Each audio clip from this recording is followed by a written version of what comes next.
भाई और बहनों, दर्शकगण, श्रोतागण, मातृशक्ति को नमन। चैनल 24+ न्यूज के खास विशेष हमारे जीवन की दिशा बदलने वाला, जीवन को अच्छा बनाने वाला, बच्चों को अच्छे संस्कार देने वाला और युवा पीढ़ी को अच्छा नागरिक बनाने वाला पुनरुत्थान कार्यक्रम में आप सभी का हार्दिक स्वागत है, अभिनंदन है, सत्कार है। पुनरुत्थान एक ऐसा कार्यक्रम है जो हमारे भारतीय संस्कृति के गिरते हुए मूल्यों की पुनर्स्थापना करता है। आज हम भटक रहे हैं, वो हमारी भटकन कैसे दूर हो और हमारे जो मूल्य गिर गए हैं उनकी पुनर्स्थापना कैसे हो, इसके लिए चैनल 24+ जो है पुनरुत्थान कार्यक्रम उन्होंने प्रारंभ किया है। और इस पुनरुत्थान कार्यक्रम के अंदर इन गिरते हुए मानवीय मूल्यों की पुनर्स्थापना के लिए हम नए नए विषयों के साथ में प्रवेश लेते हैं। तो आज उसी क्रम में हमारा विषय है कि योग भगावे रोग। अब देखिए, दो शब्द है कि एक तो है योग और दूसरा रोग। ये हमारे इस एक नैया के दो तट है, एक नदी के दो तट है। एक तो योग का तट है और दूसरा जो है रोग का तट है, और दोनों एक दूसरे की प्रतिरोधात्मक शक्ति के रूप के अंदर काम करते हैं।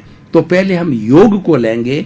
योग हमारी भारतीय संस्कृति की एक बहुत सुंदर कृति है और योग का जन्म भारत में ही हुआ है और हजारों हजारों वर्षों से योग का जीवन जिया जा रहा है। हमारे ऋषि मुनि महात्मा गण, उन्होंने योग के माध्यम से अच्छा सुंदर जीवन जी करके और हमारा चतुर्थ पुरुषार्थ जो है काम, अर्थ, धर्म और मोक्ष, यानी हमारी मंजिल जो है उस मंजिली को योग के द्वारा प्राप्त किया। योग ऐसा माध्यम है जो कि हमारे जीवन का कल्याण करता है, हमारे जीवन को आनंदमय बनाता है, हमें मोक्ष में ले जाता है और सबसे बड़ी बात है अच्छा इंसान बनाता है और एक अच्छे समाज का निर्माण करता है। अब योग किसे कहते हैं? योग की बहुत सी परिभाषा है। एक परिभाषा योग का मतलब जोड़ना, टोटल करना। किसको जोड़ना? जोड़ने के अर्थ में है तो माइंड, बॉडी और सोल तीनों को जोड़ा जाता है, तीनों को एक लाइन के अंदर लाया जाता है, तीनों सिंक्रोनाइज हो जाते हैं, तीनों एक दूसरे से जुड़े हुए रहते हैं, तो वह योग कहलाता है। कैसे? जैसे कि हमारा माइंड, वह माइंड स्थिर है, बॉडी हमारी स्थिर है और दोनों एक दूसरे से संचालित होते हैं। तो दोनों के संचालन के साथ साथ में हमारी आत्मा जो है वह इनका अच्छा गाइडेंस करती है और तीनों मिलकर के एक व्यक्ति में आनंद की स्थिति पैदा करते हैं। दूसरी परिभाषा पतंजलि ने दी है कि चित्त वृत्ति निरोधो योगः। चित्त वृत्तियों के निरोध को योग कहा जाता है। चित्त का मतलब है कि हम जो चिंतन करते हैं, आत्मा की जो शक्ति है वह चित्त कहलाती है। और ये चित्त हमारा जो स्थूल शरीर है, इस शरीर के अंदर जो हमारा चेतन मन है उस पर काम करने वाला चित्त है। इसकी जितनी भी वृत्तियां हैं, यानी इसकी जितनी चंचलता है, वो चंचलता के ऊपर जो है कंट्रोल करने वाला, उसका निरोध करने वाला जो साधन है, पद्धति है, वह योग कहलाती है। कर्मशु कौशलम योग है, गीता में कहा गया है कि अच्छा कार्य करने को और कर्म करने को योग कहा जाता है। गीता 18 दिन के अंदर लिखी गई, युद्ध के मैदान के अंदर लिखी गई। जब महाभारत का युद्ध हुआ तो कौरवों और पांडवों के बीच के अंदर ये युद्ध, कुरुक्षेत्र जो हरियाणा में है, 18 दिन तक ये युद्ध लड़ा गया। और 18 ही दिन जो है भगवान कृष्ण ने अर्जुन को प्रतिदिन नया नया उपदेश दिया और वो उपदेश एक अध्यवसाय बन गया और उसने गीता का रूप कर लिया। तो पहले 6 अध्याय है वो कर्म योग कहलाते हैं और दूसरे 7 से जो है 12 तक के अध्याय है वह भक्ति योग कहलाता है और 12 से 18 के जो अध्याय है वह कहलाता है ज्ञान योग कहलाता है। इन सब का एक कॉन्क्लूसिव रूप में भगवान ने ध्यान योग भी कहा है।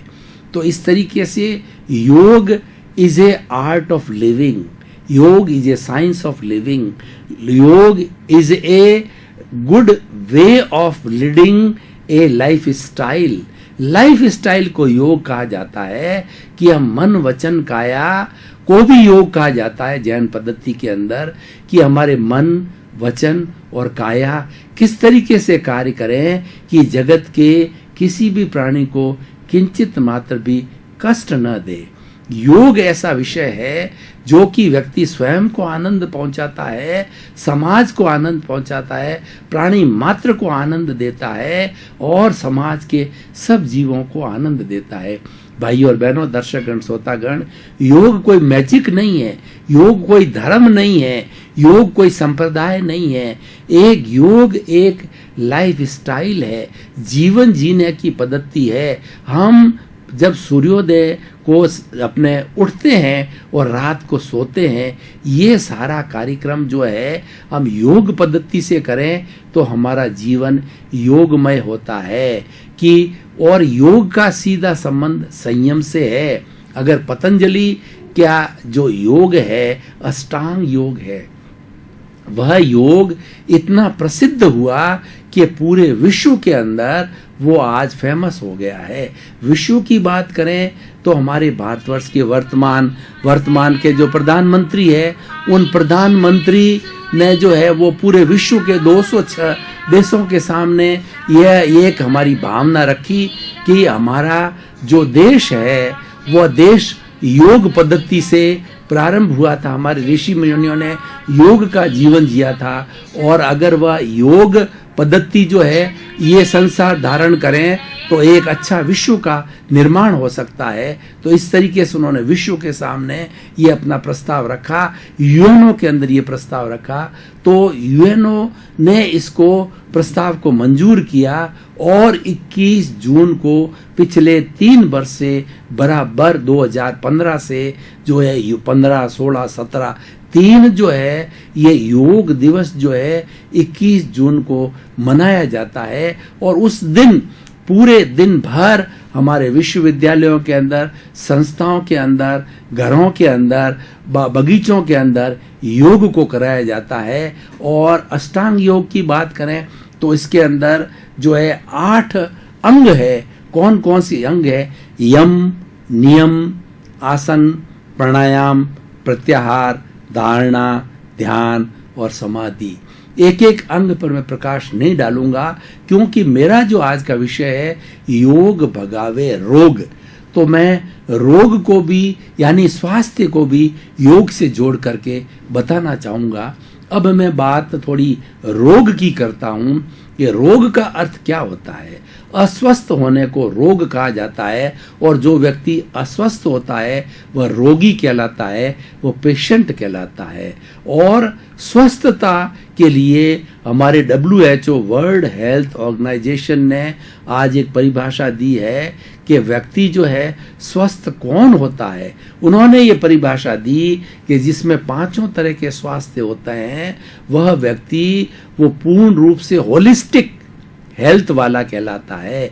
वो 5 तरह के स्वास्थ्य कौन सा होता है कि पहले शारीरिक स्वास्थ्य, फिजिकल हेल्थ, दूसरा मानसिक स्वास्थ्य, मेंटल हेल्थ, और तीसरा हमारा भावनक स्वास्थ्य जिसको कि इमोशनल हेल्थ कहा जाता है, और चौथा है आध्यात्मिक स्वास्थ्य जो स्पिरिचुअल हेल्थ कहा जाता है, और 5वां जो है सोशल हेल्थ। यानी चारों तरह की हेल्थ वाला हेल्दी पर्सन जो है समाज में अच्छा व्यवहार करेगा, समाज का भला करेगा, समाज की सेवा करेगा, समाज का कल्याण करेगा।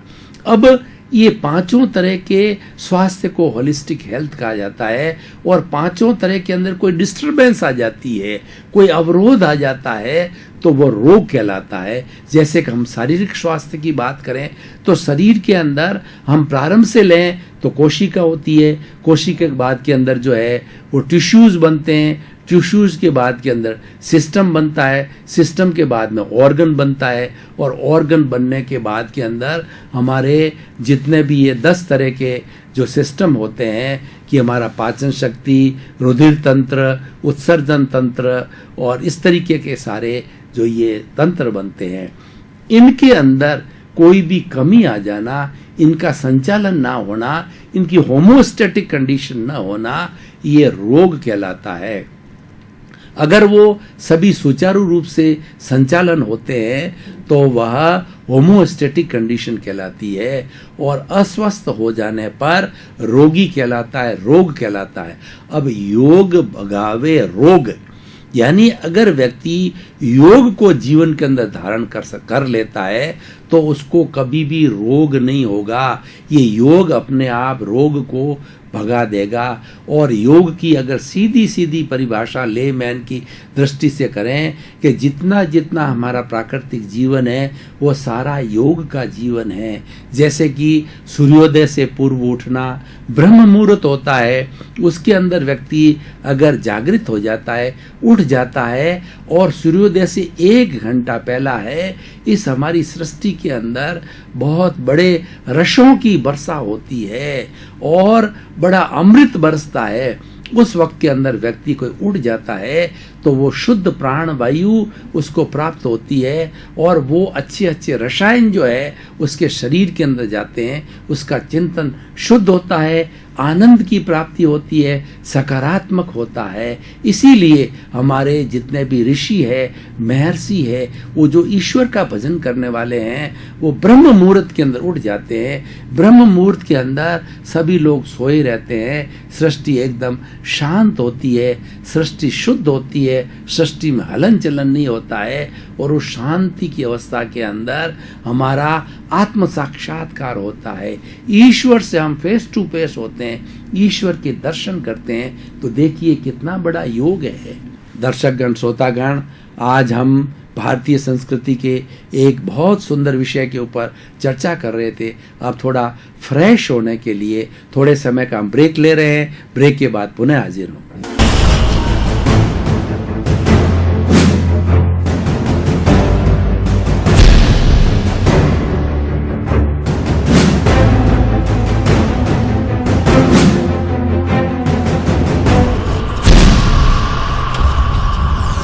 समय का ब्रेक लिया, तरोताजा महसूस कर रहे हैं और अब पुनः हम सत्संग हमारे निर्धारित विषय के अंदर प्रवेश करें। और ये योग की जितनी बात की जाती है ये मात्र थ्योरी नहीं है, योग थ्योरी कम है, प्रैक्टिकल ज़्यादा है, यानी ये सिद्धांत कम है और जीने का ज़्यादा है।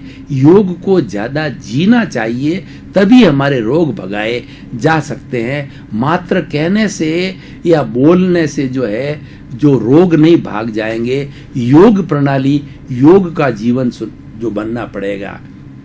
अब आप देखिए, हम बच्चों के लिए कुछ प्रयोग की बात करें तो बच्चे जो है जो ओंकार की ध्वनि है, ओम की ध्वनि का उच्चारण श्वास भर करके 2 मिनट 5 मिनट तक करते हैं और वो लंबे समय तक करते रहते हैं। कई बात ओंकार की ध्वनि करते हैं तो चाहे बच्चे करे चाहे बड़े करे, उसका प्रभाव क्या होता है कि हमारे शरीर के अंदर जितने भी तंतु होते हैं, हमारे मस्तिष्क के अंदर जितने जितने न्यूरोट्रांसमीटर होते हैं उनका प्योरिफिकेशन होता है। न्यूरोट्रांसमीटर को शक्ति मिलती है, ऊर्जा मिलती है और उससे हमारी स्मरण शक्ति बढ़ती है, ज्ञान बढ़ता है। तो योग का मतलब हम जितनी योग की बात करें उतना हमारा जीवन अच्छा होता जाएगा। और अब देखिए कि खाने का योग, पीने का योग, बैठने का योग और सोने का योग और बातचीत करने का योग, सभी चीज़ का योग होता है। जब बैठा जाए तो हमारी रीढ़ की हड्डी सीधी होनी चाहिए, एंटीना की तरह। जो व्यक्ति रीढ़ की हड्डी को सीधा रख करके बैठता है या सोता है, ज़्यादा इधर उधर घुमाता नहीं है, उतना उतना स्वस्थ रहता है, क्योंकि ये भी एक योग है। और देखिए कि जो हमारी भावक क्रिया बहुत बड़ा योग है कि हम प्रेजेंट के अंदर रहें। जो चिंतन खाने के समय में खाना, पीने के समय पीना, सोने के समय में सोना, बातचीत के समय में बातचीत की जाए, भाषण के समय में भाषण की बात जाए, यानी आपका ध्यान मात्र जो प्रवृत्ति आप प्रेजेंट में कर रहे हैं उस तरफ होना चाहिए, न तो पास्ट में जाना चाहिए न फ्यूचर में जाना चाहिए। ये भावक क्रिया कहलाती है। भावक क्रिया बहुत बड़ा योग है, भावक क्रिया बहुत बड़ी लाइफ स्टाइल है, बहुत बड़ी जीवन शैली है। आज लोग रोगी क्यों हो रहे हैं कि सारी लाइफ स्टाइल बदल गई है।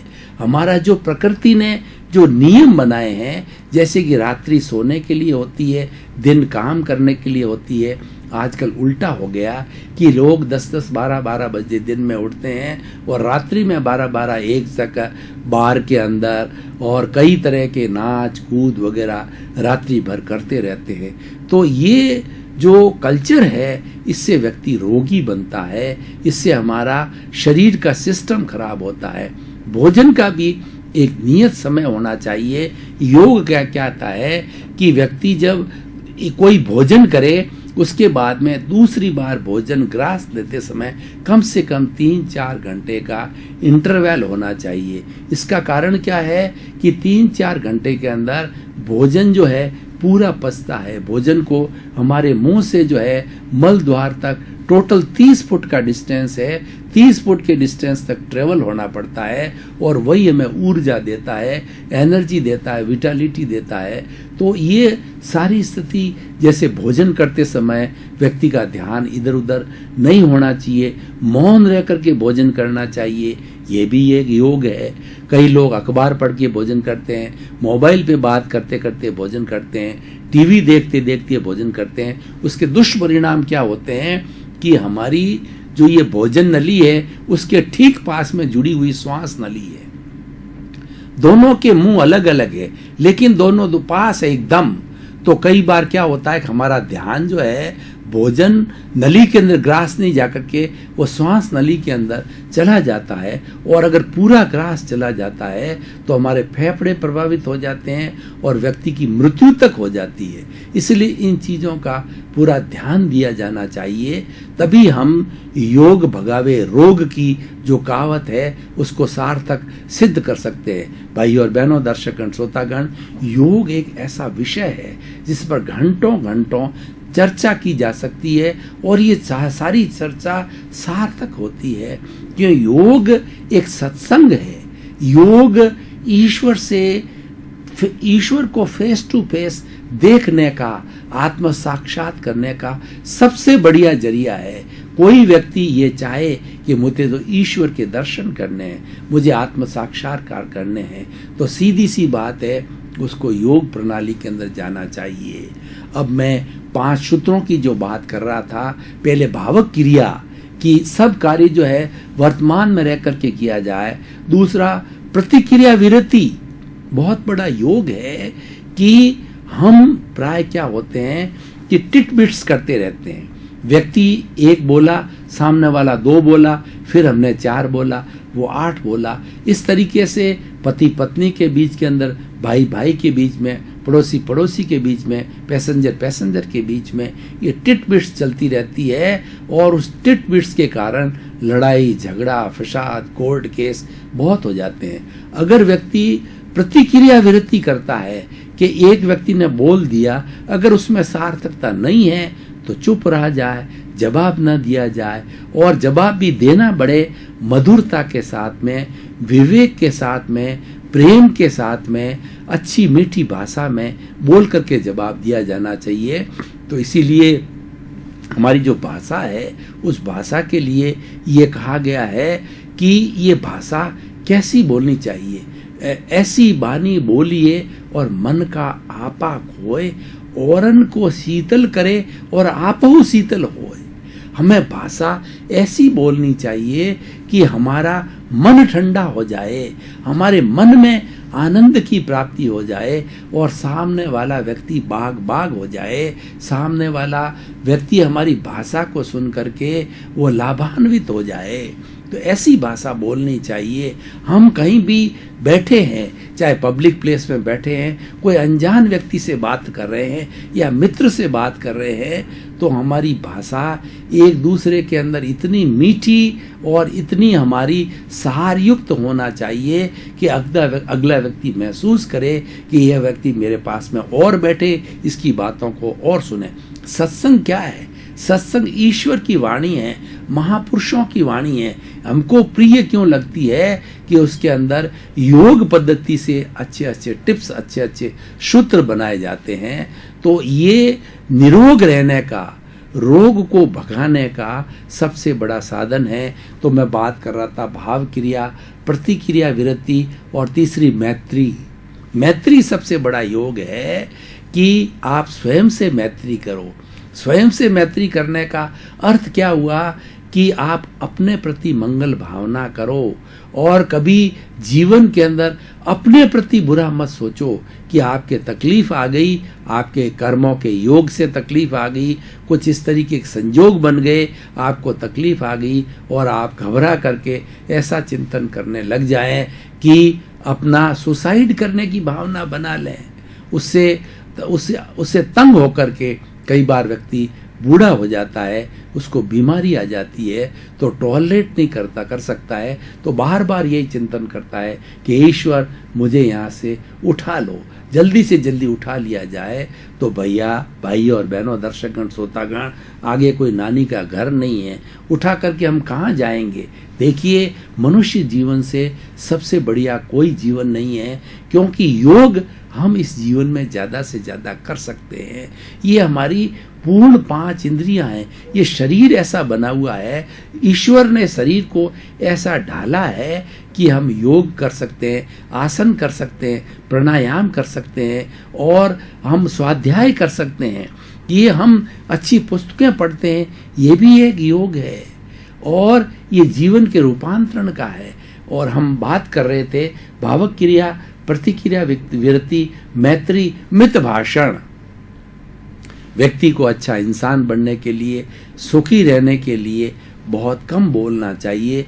जितना आवश्यक हो उतना बोला जाए, अनर्गल ना बोला जाए, वाचालता नहीं की जाए। जो व्यक्ति वाचाल होता है वह व्यक्ति इधर उधर बोलता रहता है और ज़्यादा बोलने कारण कभी गलत सलत, किसी को दुख देने वाली, कष्ट देने वाली भी भाषा निकल जाती है। इसलिए मित भाषण, जितनी आवश्यकता हो उतना ही बोला जाए और सॉफ्टली बोला जाए, किसी हार्श नहीं बोला जाए, जोर से नहीं बोला जाए, मध्यम रूप से बोला जाए ताकि सामने वाला आराम से सुन ले।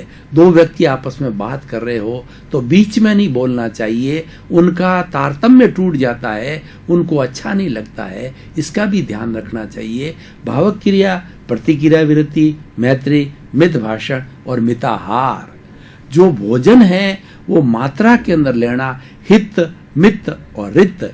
हित का मतलब संतुलित भोजन लेना, ऐसा भोजन जिसमें प्रोटीन हो और जिसके अंदर जो है हमारी फैट हो, न्यूट्रिशंस हो और मिनरल्स हो और पानी की पूरी मात्रा हो। ये सारा हितकर भोजन है। मित का मतलब मात्रा में भोजन लेना, मात्रा से अधिक भोजन नहीं लेना। और ऋत का मतलब ऋतु के अनुसार भोजन लेना। अगर सर्दी का समय तो गर्म भोजन लिया जाए, गर्मी का है तो ठंडा लिया जाए। ठंडा का मतलब बासी नहीं, ताज़ा भोजन गरम गरम ना लेकर के थोड़ा ठंडा करके खाया जाए। तो इस तरीके से ये सारी यौगिक क्रियाएं हैं। दर्शकगण, श्रोतागण, भाई और बहनों, मातृशक्ति आपके प्रति बहुत बहुत कृतज्ञता। पुनरुत्थान प्रोग्राम आपके लिए बहुत इंटरेस्टिंग प्रोग्राम बनता जा रहा है और बनेगा क्यों नहीं, क्योंकि हम आयोजकों को धन्यवाद देते हैं चैनल 24+ को कि ये प्रतिदिन ऐसे अच्छे अच्छे विषय देते हैं हमको, जिसके ऊपर हम वार्ता करते हैं। ये विषय हमारे जीवन का कल्याण करने वाले हैं, ये हमारे मोक्ष में ले जाने वाले हैं, सबको आनंद देने वाले हैं। इसीलिए पुनरुत्थान कार्यक्रम का उद्देश्य है जगत कल्याण। और सर्वे भवन्तु सुखिनः, सर्वे भवन्तु निरामया। आप सबका जीवन आनंदमय हो, सुखमय हो, शांतिमय हो और सभी लोग प्रेम से रहें, परिवार में प्रेम से रहें, सबके साथ मैत्री करें। आपके प्रति मंगल भावना, शुभकामना।